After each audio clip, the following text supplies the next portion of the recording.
nuit gravement à la santé. Voilà, c'est fait, je le dis maintenant parce que je vais causer nicotine. Imaginez que nos salaires si on est actif, nos retraites si on est vieux, nos indemnités si on est chômeur ou parlementaire, nos allocations si on est pauvre, nos dividendes si on est riche. Imaginez que toutes nos ressources en euros soient de la nicotine contenue dans l'atmosphère. Un immense nuage d'euronicotine et non pas des chiffres sur un compte bancaire. Bien entendu, plus personne ne fume aujourd'hui, mais souvenez-vous de délicieuses fumées nicotinées nécessaires à notre survie. Des fumées chocolatées, ammoniaquées, euphorisantes et addictives. Des eurofumées qui nous permettent d'acheter plein de choses, indispensables, nécessaires comme de la nourriture, un toit, et d'autres déjà moins, comme des iMachins et des Samtrucs numéro combien déjà?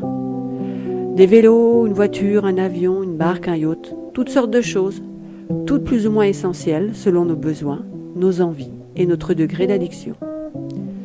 Et tous ces achats seraient munis de super filtres, des filtres captant 5,5% ou 20% du prix de vente de toutes nos acquisitions. Et à cela, sur certains produits, on rajoute des filtres captant jusqu'à 60%. 60% plus 20%, vous suivez? Imaginez maintenant que l'État se nourrisse des euronicotines des filtres de nos cigarettes. Imaginez un gros nuage de fumée euronicotinée circulant en permanence dans l'atmosphère au-dessus de nos têtes, et que nous, les humains, nous faisions tout et n'importe quoi pour les attirer à nous. Imaginez aussi que l'État nous incite à fumer. On est dans une histoire là, n'allez pas croire que l'État nous incite à fumer. Donc imaginez que l'État nous encourage vivement à fumer afin qu'une grande partie de ces euronicotines reste prisonnière des filtres. Et n'oubliez pas les filtres dissimulés derrière chaque bénéfice potentiel. 8% ce filtre-là. 8% c'est une moyenne, faudrait pas simplifier les calculs. Et encore d'autres obscures taxes spéciales dont la majorité d'entre nous ignorons l'existence. Là-dessus, on ajoute encore d'autres filtres, jusqu'à 45%. Alors ceux-là, ils dépendent de la quantité de votre récolte. J'ai même entendu 70% pour certains. Imaginez que l'État nous incite fortement à travailler, à nous agiter, afin de trouver tous les moyens pour attirer à nous ces délicieux nuages.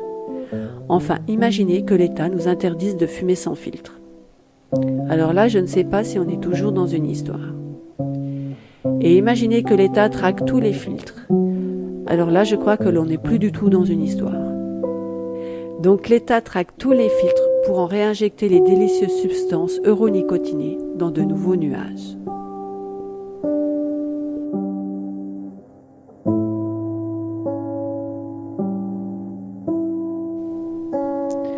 Nous ne sommes pas tous égaux avec notre consommation d'euronicotine. Et la longueur de nos filtres varie amplement selon nos choix ou nos mauvais choix de carrière et autres accidents de la vie. Entre ceux qui aspirent sans relâche pour récolter 3 fois rien, d'autres récoltent 30 fois plus juste en crapotant. Et il y a ceux qui choisissent de crapoter pour avoir 3 fois rien, et encore d'autres qui aspirent sans relâche, en espérant récolter 30 fois plus. Tous les modèles sont dans la nature, comme les goûts, mais pas forcément les vôtres de goût.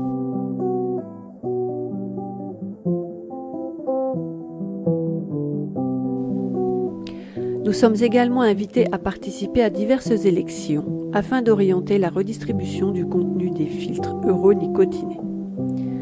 Notre avis perso n'étant qu'une partie infinitésimale de ce vaste système, nous sommes extrêmement mécontents, voire carrément fâchés, de la manière dont ce vaste système se charge de reconditionner la récolte des euronicotines. La récolte des centaines de milliers de filtres obligatoires distribués à chacun d'entre nous.